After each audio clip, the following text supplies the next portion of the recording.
I'm a big believer of what you put into life is what you get out of it. Commit 110% and don't look back. You are the 4-time world champion triathlete, a 3-time Olympian, and on May 28th last year, you set a new IRONMAN World Record of 7 hours, 40 minutes, and 23 seconds. It wasn't until I crossed the line, wow, I just beat it by 4 minutes? Oh my God, what did I just do? I describe the short Olympic distance racing as an ice pick to the leg and you're in pain. Well, Ironman is like a toothache, it's just that dull ache. Who can sustain the most amount of toothache is often the winner. Before a race, professionally, you're going, well, what if I puncture, if I drop my nutrition? You think of a million, you know, if this happens, that happens, this. You don't think, what if 3 days before I break my neck and there's a chance I can't walk and I might never race again? A truck coming towards me didn't see me and then I got T-boned. It's called a halo because there's a carbon ring. They drill 2 holes into your skull here. You just cannot move. You can't even think straight because you've got so much pain. When you've done something your whole life and it's the only career you've had and it gets taken away from you and you're like, well, what am I going to do now? It was about a month after I persuaded my manager to take me to the gym. And a month later, I mean, come on. Why run the Boston Marathon? It was 6 months and 5 days since I broke my neck. If you believe and want and dream something enough, anything's possible. And you're going to Kona this year. That was the only way I knew how to deal with something. Never give up.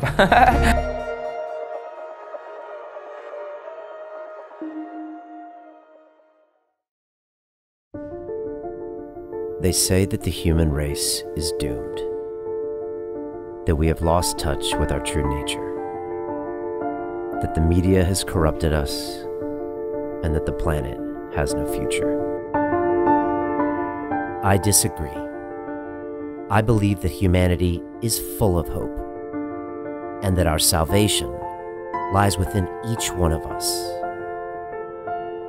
My name is Brian Rose, and my job is to listen, the oldest method of learning known to man. Each week I seek out individuals that are changing the world, people who are living and thinking in a different way.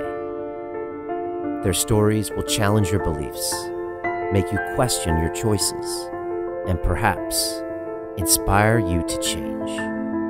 I never planned on doing any of this, but now I can't stop.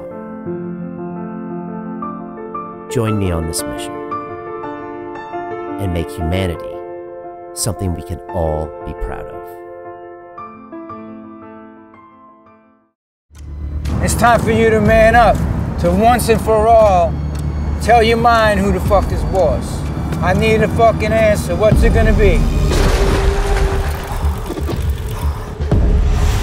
I don't know what it is about this fucking sport, but it attracts people that really need to do deep work on themselves. I failed in this city. All these bad memories. I never really felt like I gave a fuck about me or my life. I almost killed myself, like. Think about something that is going to drive you when it really hurts. Some kind of demon you want to fight. This is not Pussy Man, this is Iron Man. Under pressure reveals true character. What are you gonna do? You're gonna be in Chattanooga, May 20th or what?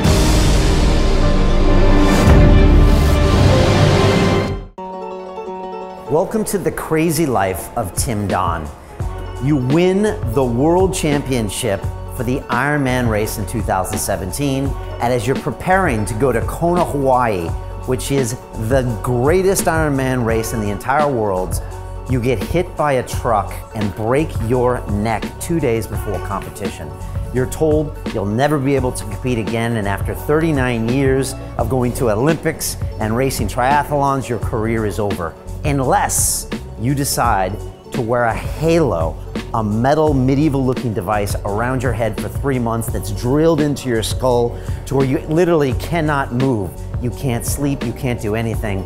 Tim made this choice. It was a living hell for him, but he started training with this device on his head, on the treadmill, lifting weights on the bike, and now he's come back and run the Boston Marathon in less than 2 hours and 50 minutes.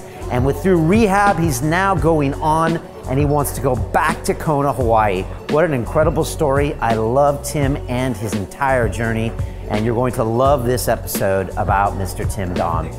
And inside the Academy, we're loving what we're doing, and that is the Life Accelerator. This only happens about once a year, and we're teaching you the high performance habits of some of the greatest guests on London Real and introducing you to a community of people that make it happen around the world. Check out London Real Academy. This stuff will change your life. I personally mentor you, and here's a little bit more about that. London Real doesn't stop when the conversation ends. You see, that's when we get started. Because everything begins with a thought, and then comes the action. The London Real Academy is our global transformation platform. Here we bring together thousands of students from over 75 countries. Whether you want to build a profitable business from your passion, or learn to speak to inspire, or broadcast yourself with your very own podcast, or accelerate your life to become a high-performance person, we have the online accountability course and personal mentoring program that will make your dream a reality.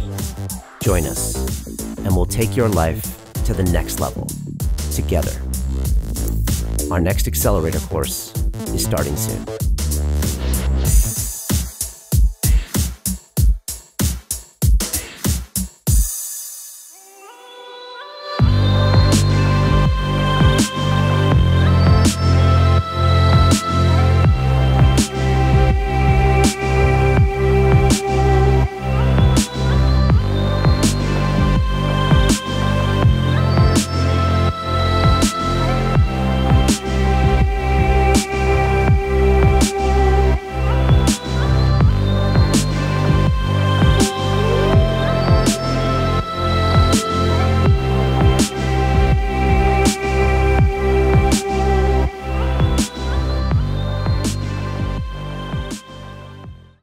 This is London Real. I am Brian Rose. My guest today is Tim Don, the triathlete, Olympian, and IRONMAN World Record holder, originally from London, who now lives in Boulder, Colorado. You are the 4-time world champion triathlete, a 3-time Olympian, and on May 28th last year, you set a new IRONMAN World Record of 7 hours, 40 minutes, and 23 seconds at the South American Championship in Brazil.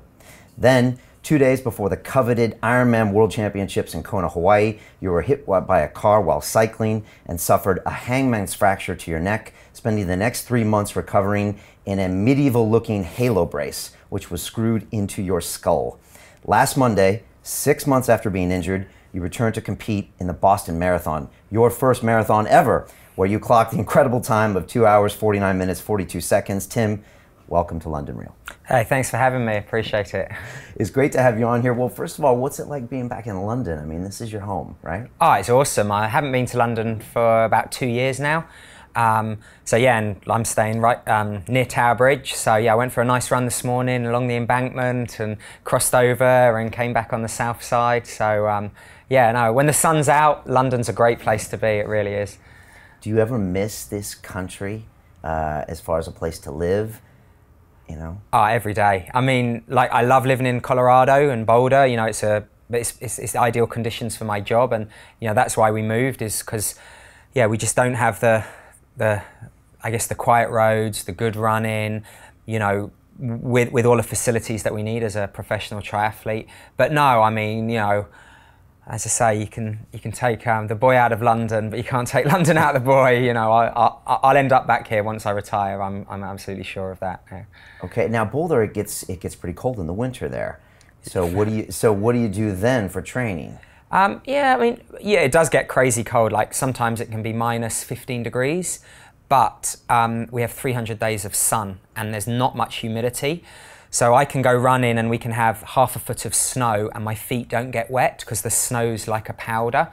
So again, I mean, I've done rides where if you're dressed correctly, my water bottle's frozen, but I can still ride outside and you get a burnt nose. So yeah, it's you know what they say, it's not bad weather, it's like inappropriate clothing. But we do, obviously when we get the big snow dumps, we do train inside, do lots of Zwifting on my bike and running. And then but I swim outdoors. The pool I train in every day of the year is an open air swimming pool. you know, come rain or shine, we're training in it. So you just get it done. Yeah, I mean, yeah, there's no, with endurance, there's no real shortcuts at all. Yeah, you got to get the miles in. Yeah, well, look, I want to hear about your childhood as far as why you even got to this space, and then all the things that happened to you. You had a crazy year. But first, I have to say, I got you here for a bit of a selfish reason, because out of a weird change of circumstances, about 2 months ago, I got challenged to run my first Ironman 70.3. I've never done an endurance race or a triathlon or any running race or anything. And so exactly 30 days from today, I'm in Chattanooga, Tennessee to run my race with John Joseph, who is a hardcore punk frontman of the Cro-Mags band. He's been doing triathlons for a while. He's got 9 full finishes, 2 at Kona, and he's challenged me to do it on 100% plant-based diet. And so he's been in my ear the last 2 months. I've been struggling. I've been getting a great amount of respect for what you guys do, and I've been training every single day, sometimes twice a day. And I was wondering if you could just, first of all, give me some thoughts on what I've been going through, what I can expect on that first day, and then what Chattanooga's like. Because 70.3 was one of your specialties, wasn't it? Yeah, 70.3 is a great stepping stone for Ironman. So yeah, most of us primarily race 70.3s, and then we do maybe 2 Ironman a year, maybe just 1. But what you just said, you hit the nail on the head. With endurance, especially triathlon, consistency is king.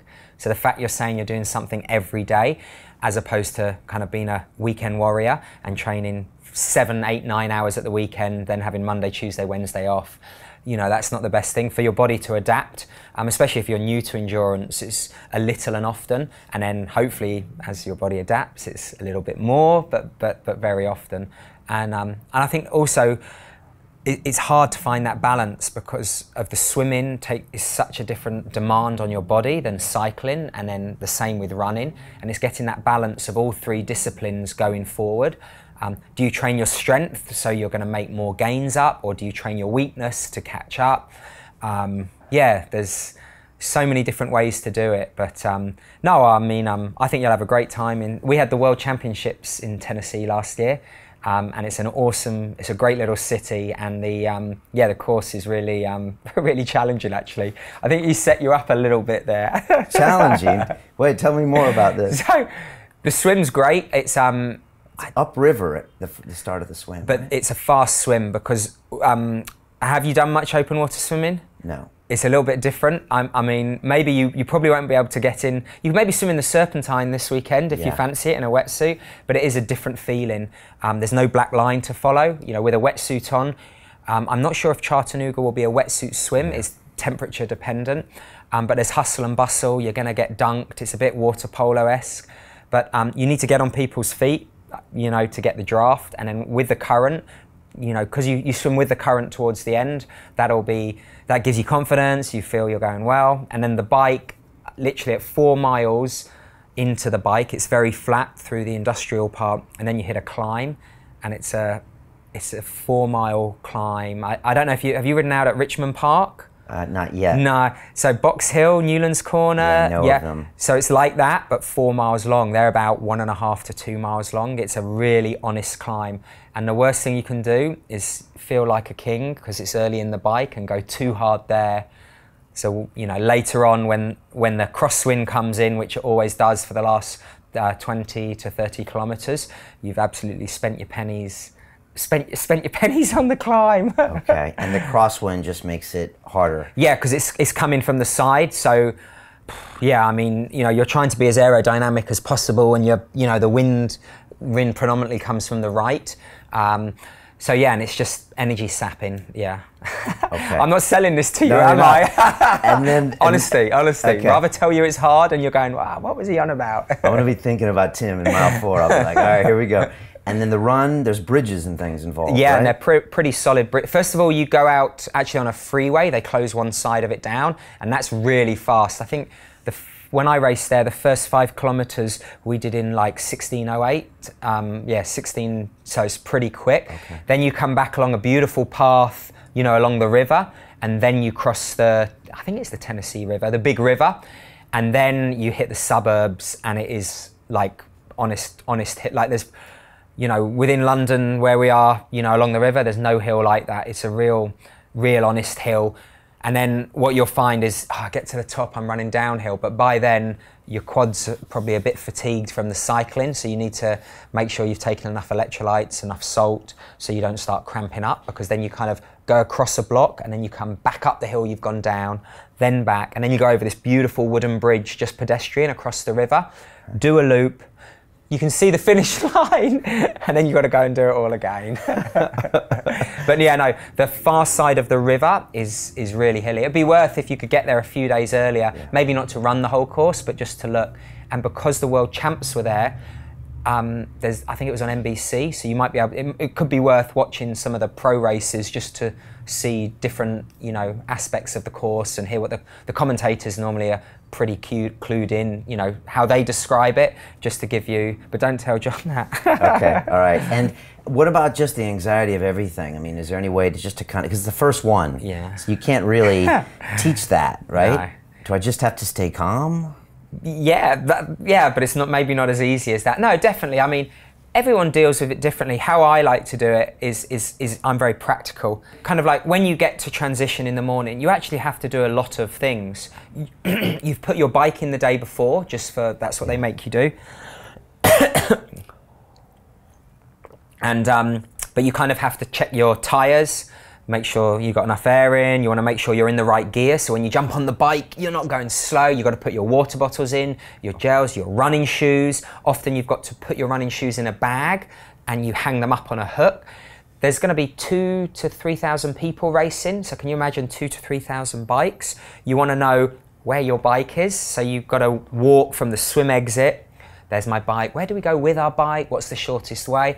So for me, you know, to calm my nerves, I just go through the practicality of what I need to do, how I need to set it up. It might even be worth writing down a bit of a, maybe this is a bit geeky, a bit of a timeline, because you have to be in your corral at a certain time, so you want to work backwards. You know, maybe you want to do a little jog warm up. You know, you're going to need to stop in the Portaloo probably just to, you know, before you put your wetsuit on. Don't forget anything. Got your Vaseline so you don't get chafed with your wetsuit. So I like to think of all of these practical things, you know, so hopefully, you know, you're not too caught up in losing energy, wasted energy through being crazy nervous and whatnot. Okay, now I'm more nervous. But no, I agree. Oh. Whenever you get anxious, you should go back to preparation, right? Absolutely. And just go into it. I guess maybe that's true about even a race. When you get anxious, then put the time in, right? So, all right, the T1 transition, though, is the tricky one. I mean, it is, but if you've prepared, you know, like bad preparation, bad performance, you know, it's often where people get the highest heart rate, believe it or not, just because, you know, they've been prone for so long swimming, they stand up and they're sprinting, I want to beat him, he's just in front of me. But in the grand scheme of a 5-6 hour race, rather just relaxing transition. I'm not saying have a cup of tea and sit down like some people do, but don't, you know, if you're going to catch them, you're going to catch them. But yeah, you don't want to get flustered and waste energy and stress. And you don't want to get those stress levels up at that stage when you need to calm down, get on your bike and get back into the zone. Okay. I can see you're passionate about triathlons. Oh, I mean, sugar, I've been racing since the early 90s. It's hopefully, you know, you can see it's just a great way of life. I mean, I'm living the dream. How does a nice kid from London even start this whole process? What made you do it? It's a peculiar, funny story. I used to run and swim, and I love mountain biking, and I kind of swam for a squad. And I was in the B squad, and there was an A squad. So as we would finish our training, the better kids would get in. And the coach was a guy called Malcolm, and there was always this guy that used to run halfway down the pool and dive in. And the coach would always go, "Spencer!" I was like, oh, crazy. And then I found out he was a triathlete. And then the next year I found out he was the world champion. And then it's about a month after I found out that, and he must have been like 20, 21 at the time. He turned up in his convertible Mercedes, undid the boot, got out a fluorescent pink bike with these funky wheels, and I was like, I want to be that guy. And that was how I found out about triathlon. And this was all in West London. And that's how I found out about triathlon. And then I used to lifeguard at a Hampton open air swimming pool. And they had a triathlon club called Thames Turbo. And one of the coaches there, you know, I swam with them, and he said, oh no, you must, you know, you've got a good swimmer. And I joined the club, and the club coach decided he wanted to coach me, and I said, yeah, cool. So he gave me some coaching, and yeah, before you know it, I was 14 and I was representing my country for the youth age group at the European Champs, and I got 4th, and I was like, wow, I'll take that. I got to fly to Finland for a race, and you know, and I say, maybe I'm not being totally telling the whole story here. I did get 4th, but I was the 3rd Brit. Oh, so you're like the 4th in Europe, but you're the 3rd in Britain. So there was just this era of, there was East Grinstead, which was maybe, I don't know, 20 miles away, and there were these brothers, the Herbert brothers, and they were, all 3 of them were representing Great Britain. There were 2 other guys who were representing Great Britain as juniors. There was myself and another guy who I grew up with called Stuart Hayes, who he went to London Olympics for triathlon, so he's okay. You know, and it was just a hotbed. And then I joined the running club, and then there was a Sam and Ben went to my school. They've won medals at European Junior Track Champs. They've been to the Commonwealth Games. Then after about 2 years of that, this young guy joined called Mo, our run group. So it was just like running in Bushy Park, seeing the Kenyans running. I wouldn't say born at, you know, I was just in the right place at the right time, and I really loved the feeling of pushing my body, of running, of swimming, and the fact we can put it all together. It was just back in the day, it was just like cool and unique. Yeah, really strange. Yeah. Something in the water out there. And that young kid named Mo is Mo Farah, who went on to win Olympics in London and in Brazil as well. And he's running the London Marathon this weekend, right? Yeah, I mean, yeah, his 2nd marathon, but the 1st marathon he's ever prepared for. He's got his new coach, Gary, so yeah, I'm expecting big things from him. And so you were basically in a hotbed of triathlon activity, and it suited you somehow, almost perfectly. Why does it suit you? I think, you know, I think first of all, you are at an advantage if you're a good swimmer, because it's the only part of the sport that's really technique based. You can be as fit as a fiddle and do one length and your heart rate's 180 because you're just thrashing. So I did have, I wouldn't say an advantage, but I did have that on my side. But I mean, I like to go to uncomfortable places, and the best way for me to do that was like, see how fast I can ride up Box Hill, see if I can beat my lap round Richmond Park. And I had all these guys that wanted to do the same as well. And it was a real sense of community. I mean, I was a junior at the time, and there were amateurs who were in their mid-20s who were obviously a lot bigger than me, you know, because I was 16, 17, you know, and I was just hanging on to their coattails. And I really like that. And, you know, you'll see when you go to Chattanooga, there are a few triathlon, you know, geekies out there, but on the whole, everyone's done the hard work. Everyone knows what everyone else is going through. There's a great amount of respect, and I think there is a passion, because to do a 70.3, look how much you're committing. You know, it's not like, oh yeah, I'll do it this weekend. You've got a coach, you're looking at your diet, you're downloading your diet. You know, it is an all-encompassing way of life to a degree. Yeah. So yeah, you don't want it to get carried away with it, with family and friends. It causes divorces, right? It does, yeah. And the problem is when you buy the bikes and all the equipment, you maybe say, yeah, the bike was only $3,000, you know, when it's really worth 10. And if anything happens and your wife sells it for what you told her you bought it for, then you're in trouble. But no, I mean, it's a healthy way of life. It really is. It's awesome. Yeah, and you said you like going to uncomfortable places. Why do you think that's true about you? I don't know. I mean, I'm not saying you get bored or I get bored, but you know, life can be there's so much out there to do, and I just like challenges, and most of the challenges aren't easy, and I fully accept the challenge, and I think that's always been a part, you know, yeah, even when I was younger, I just like doing things, yeah, that are different. When I finished my education, when I finished school, I realized the weather's not the best to train. So a friend of mine lived in Zimbabwe, so I faxed him back in '97, and he said, yeah, come out. So I got a fax saying, yeah, come out. So I told my mum and dad I'm flying to Zimbabwe in a week, and I went there for 3 months, and I ended up staying 9 months because the weather was awesome, the training was great, and I don't know, it's just a sport you'll see that really, really is really self-rewarding, and I think that sense of achievement, you know, because I'm sure you've got goals with what you want to achieve, but I'm sure what you tell everyone, your goals are just a little bit above them. And I think, you know, that's what really I love about it. Yeah, for me, I mean, I ran my first like 22K ever and 25K ever, and I'm finishing these distances, and I'm just like, I've never done this in my life, and I'm turning 47 soon, and it's just, yeah, big accomplishment. Swimming, I'm just getting a little bit better every day, and I swam like 3K the other day. I mean, I couldn't swim 300 meters 4 or 5 months ago, you know, and I was the guy you described, flustering mess, you know, and so it's been fascinating just to see a little window on what you guys do. Is the Ironman full of a bunch of people that are somehow crazy, dysfunctional, addicted to these things, or what? I would say half of them, yes, but you'd be amazed. I mean, I'm sure you can look at statistics. There are so many first-timers at every event I do. You know, dare I say, Ironman 70.3 to some people has become the new marathon. Hey, I've got to do a marathon. I think triathlon is such a young sport. I mean, I couldn't believe Boston Marathon last weekend is the 122nd run-in of the event. That just, when I think triathlon had the first World Championships in 1989, you know, it's grown in such a quick rate because it is so appealing, it's so challenging, and anyone can do it. And you're going to do it, and there's going to be professionals there, and you're going to see their times, and you're going to go, I know that course, on that hill, on that swim, how, you know, there's just that sense of, not togetherness, but, you know, of like everyone's in it together. Yeah, I think that's pretty cool about the sport.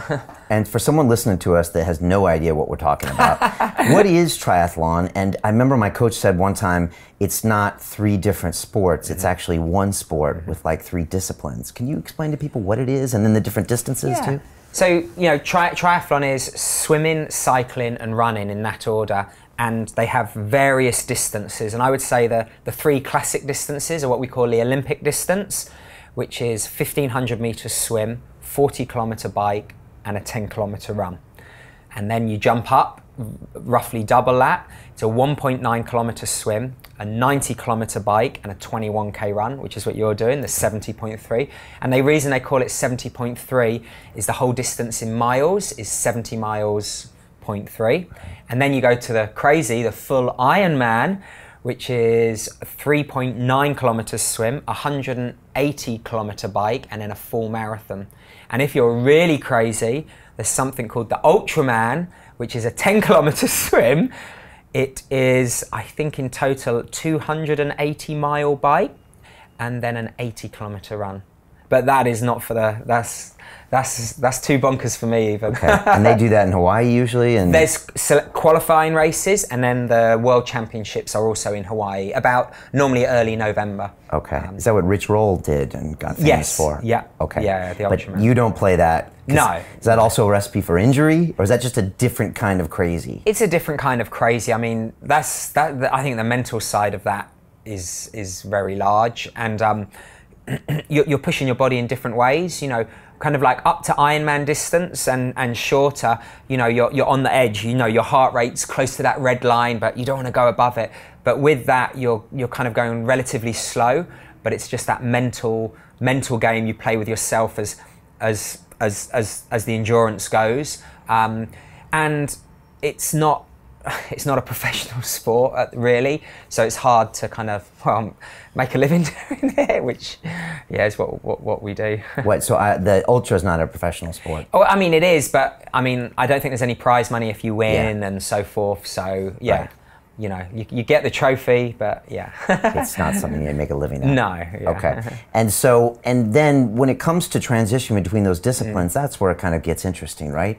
And how you train for one and not train for the other, and that's where the science comes in, and I'm sure you've developed all this intellectual property over like the last 15 years, but you must have found ways to figure out how to do this and how to train your body, and you must have developed all sorts of things. Yeah, I mean, I think that's it isn't a swimming, cycling and running, it is one sport. When I first started, everyone was, oh, what are you? I used to be a cyclist, I used to be a runner.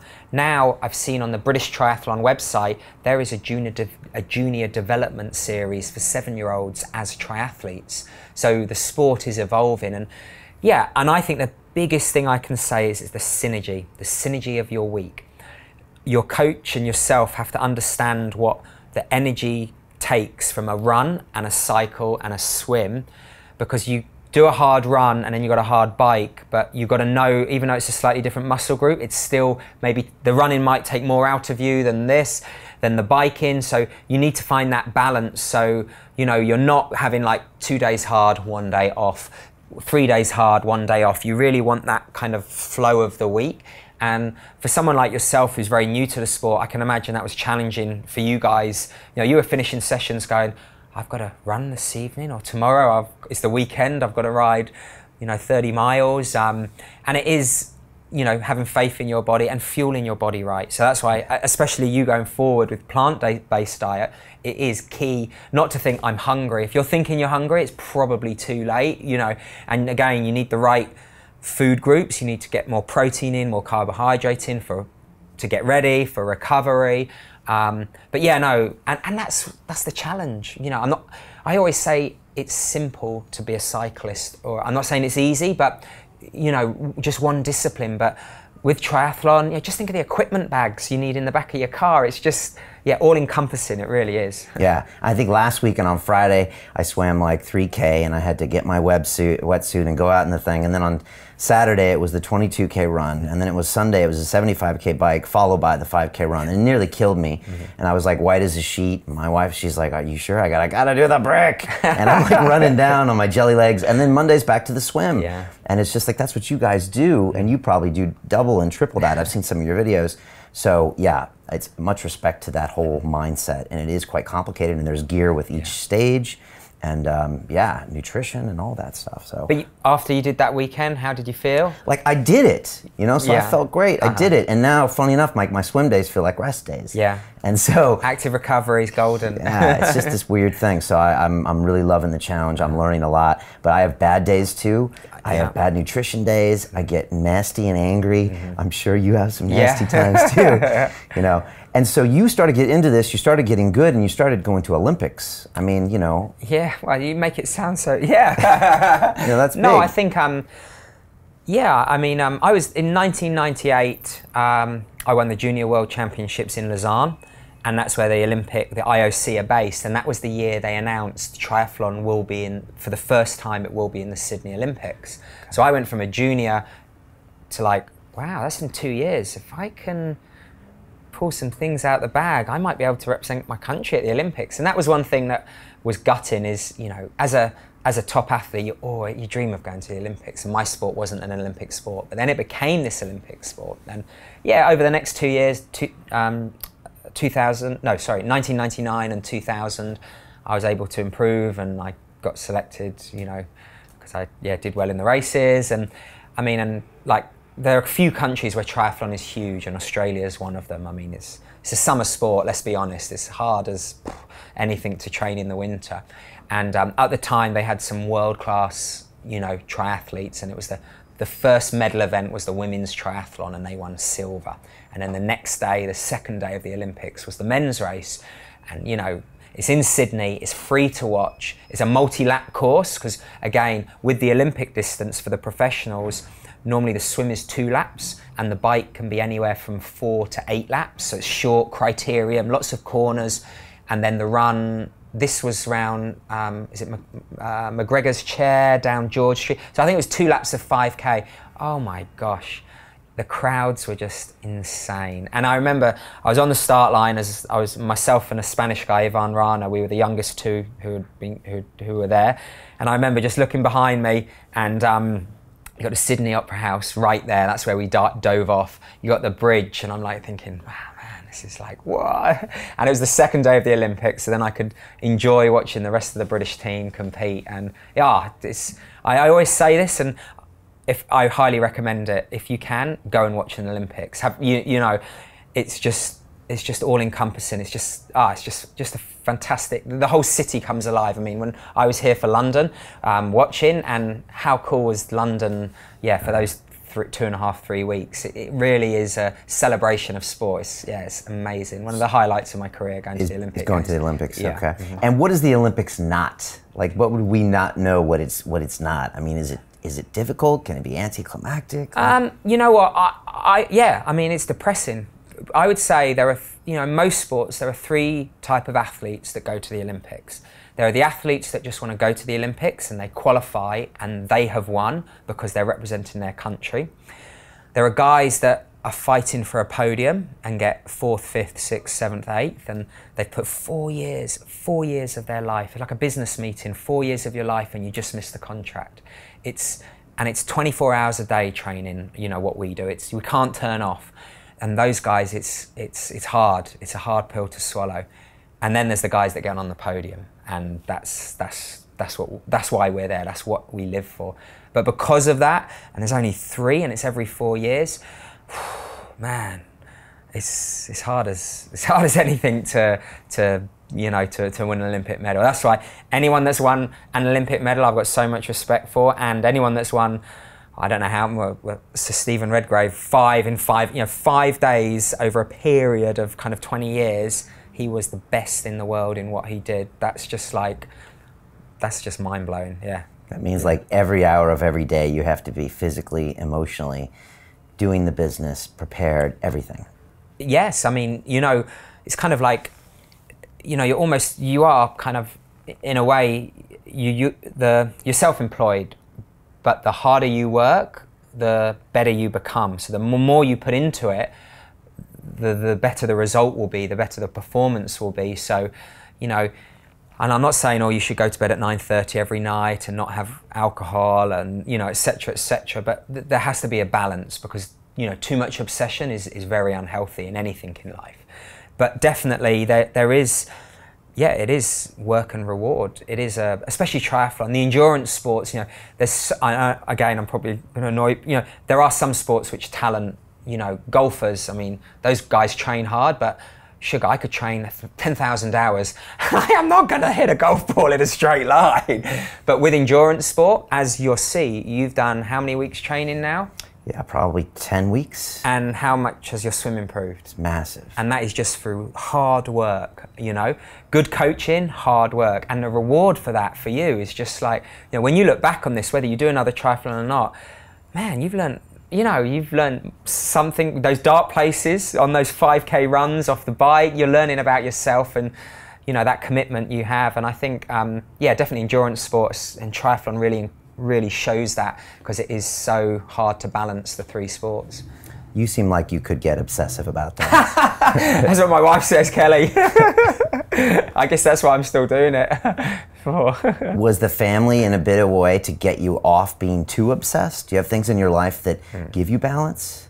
Yeah, I mean, I think, yeah, I do. I mean, my wife's amazing, she's so grounded. And I'm lucky, she used to be an international runner, so she gets the not going out at the weekend, the sleeping in the day, the fact that my training isn't just the training, it's everything. You know, when I finished, you know, a 200-kilometer bike ride and a 10-kilometer run off it, she can't just go, here's Hugo, our 3-year-old, you're looking after him for the afternoon. She knows I need to eat something, have my protein shake, you know, do some stretching, you know. But no, definitely my rock and my balance is my family. I mean, I've got a 3-year-old son, Hugo, and a 7-year-old daughter, Matilda, and you know, in Colorado, we are lucky, we can go outside, you know, so we're always going for walks, and Hugo's on his strider bike, Matilda's riding, she goes to run club at school, and definitely my family is definitely my balance, absolutely. Nice. Yeah.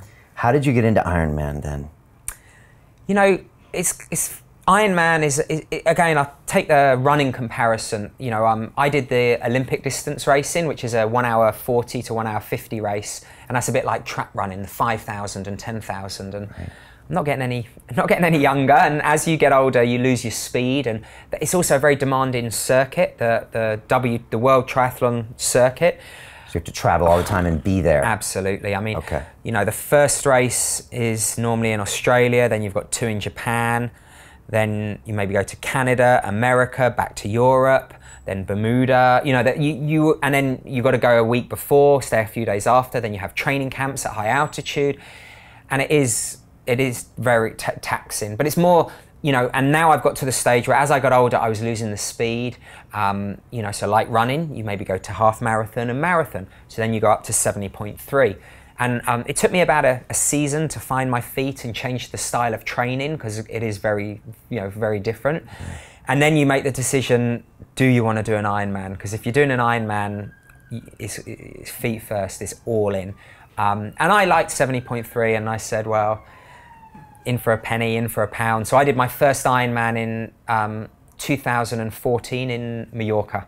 And that was, yeah. And then, I did okay. So I thought, yeah, I'll do a few more. Is it double the training for the full Ironman, or is that not the way of looking at it? It's not the way of looking at it. I mean, it's not double, it's maybe only a quarter more, but it's just the style of training. Maybe you do slightly less swimming, you have to do more biking, because for me it's roughly an 8-hour race, but 4 hours to 4 hours 20 is on the bike. So that is, similar to when you race, of your overall time, the largest section is on the bike. Yeah. So that's where you can afford to give more energy, and you get such aerobic crossover from the cycling. That aerobic, when you're riding for 2-3 hours, that's going to help your aerobic capacity on the run and on the swim. So that's really good as well. But it's more of it's a different sort of mental. I describe the short Olympic distance racing. It's an ice pick to the leg. It's painful. You're running out of transition as fast as you can go. There are tactics involved. I'm running on people's shoulder. If you attack, I attack, and you're in pain. Well, Ironman is, you can't race like that for 8 hours. So it's like a toothache. It's just that dull ache. And who can sustain the most amount of toothache is often the winner. Who is the Ironman, the strongest, athlete that can get to the line. Yeah, that's definitely. And there's different, all of a sudden nutrition becomes key. To keep your body functioning for 4 hours and then for 8 hours, you need to take in calories, take in electrolytes. Hawaii, we start at, I think, 6:45 in the morning. So we're running a marathon midday, and in Hawaii, it's 85% humidity. It's like 30 degrees, you're already fatigued. So there are so many facets of the sport, which which you've got to focus on as well. It's not just being hard and going out riding on water and a bulletproof coffee. Right. So it's that going to the pain level and not trying to go all out. It's just that weird mental state, and then having the body and the nutrition and everything. Yeah. And so you kind of put all that together last year to get this world record. Can you tell me what that was like, and did you see it coming? And did anybody see it coming? I think my coaches saw it coming. I didn't see it coming at all. I mean, I'd won a few Ironmen in the past, but not a major championships. To be competitive in Kona, Hawaii, the World Championships, you want to put a fast time. So I knew the course was fast, because in 2016, Brent won McMahon, a Canadian, and he missed the world record by about, the then world record, by about 40 seconds. So it's a fast course. But like anything, like marathon running, London's a fast course. Rotterdam, wow, is a crazy. You need the weather though. You've got to have the weather.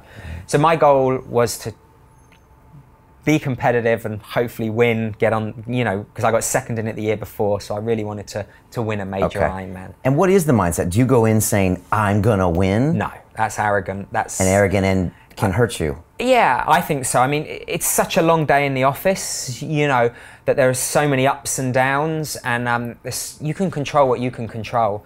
If you're riding quicker than me and I've got a certain plan and I change it with that attitude, I'm gonna win, I'm gonna blow my socks off. And so you have to have, you have to have confidence in your own ability and the training you've done, the coaches you've got. There are some things you might change on the fly slightly. You have to have that, what if this happens, what if that happens, etc. But on the whole, it's a very individual race. You are racing, for the first part, you are racing yourself. Obviously the latter part of the run, if someone's a minute ahead or a minute behind, then you are playing that game. When you get splits on John and you're like, am I going to catch him? Am I not? That's when that side of the fight or flight kind of comes in. And do you have a mantra that you say in your head, or? I always say train hard, race easy.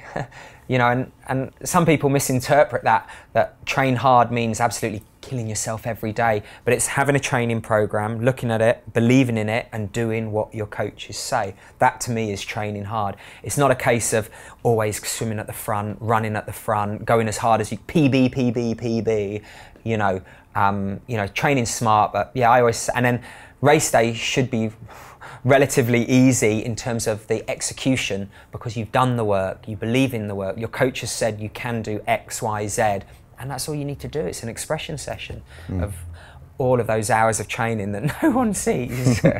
And what goes through your mind on that race day? Are you thinking about the practicality of what's happening? Do you does your mind wander? Do you think about being on the podium at the end?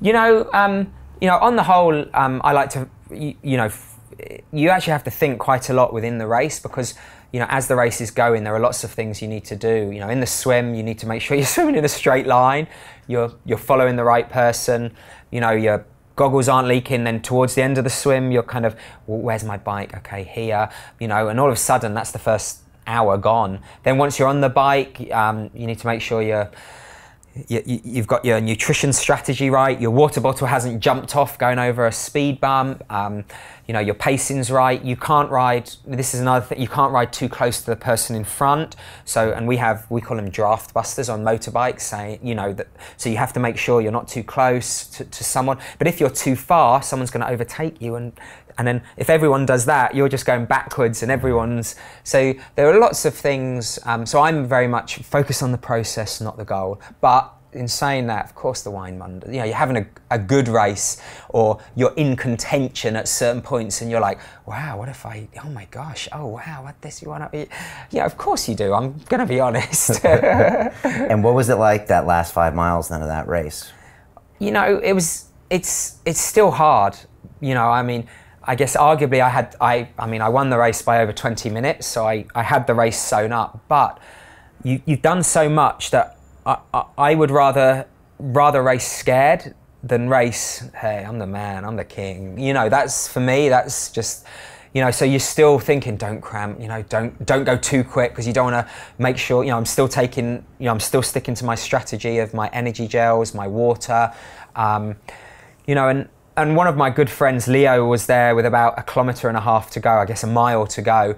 And he's like, you're going to do it, you're so close, it's awesome. And when you've been racing for best part of 7.5 hours, it's like, you're going to do it, you're really close. Does that mean I'm like 10 seconds above the world record, or a minute or 2 minutes? And so I'm like, wow, I can't really enjoy this too much, or I can enjoy it, but I still had to, you know, you couldn't start kissing the guns and high-fiving everyone and so forth. And I remember turning into the home straight thinking, oh, and the clock that has the finishing time was facing away from me. So when they take a picture of everyone crossing the line, it's got their time. So even then, I wasn't sure if I'd truly done it. And it wasn't until I crossed the line and I could look behind, and it was more like relief. And then it was like, wow, I just beat it by 4 minutes. Oh my, and then it was like, oh my God, what did I just do? It was, yeah, I mean, yeah, you dream of those days, but they come across so seldomly, where, you know, it wasn't perfect, but 99% of 7 hours, 40 minutes went right for me. And you can have days like that, but it's a tough course, and you can go 20 minutes slower, but it's just as good as performance. So I was lucky I had that performance with fantastic weather conditions on a fast course. And you're 39 years old at the time. I was 39, yeah. So. And how did your life change the next few months? I mean, was there a lot of recognition? No, I mean, I still had to put the rubbish out when I got home. You know, I still took my daughter to school. No, triathlon, it's, you know, I mean, it's getting more recognition in the mainstream media, but no, my life did not change. If anything, it put more pressure on, because all of a sudden I went from someone who could be a contender to someone who is a contender for Kona. You know, I had a week, 10 days off, went on holiday with my family, but you're only as good as your last race. So back to the drawing board, you know, let's try and make me bulletproof. And obviously preparing for different races, you know, we do our research. Hawaii is a lot slower. It's a lot hotter, and also there are so many Ironman and 70.3 races, very rarely are more than 5 of the top best guys in the world racing each other on the same course.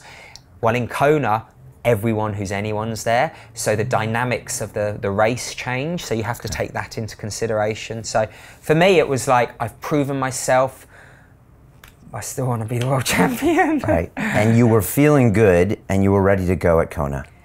Yeah, I mean, I was feeling like my numbers were better than they were leading up. I was in a good place. I was hanging out with my friends. I was relaxed. Mentally, I was not as nervous as I was the previous years going into Kona.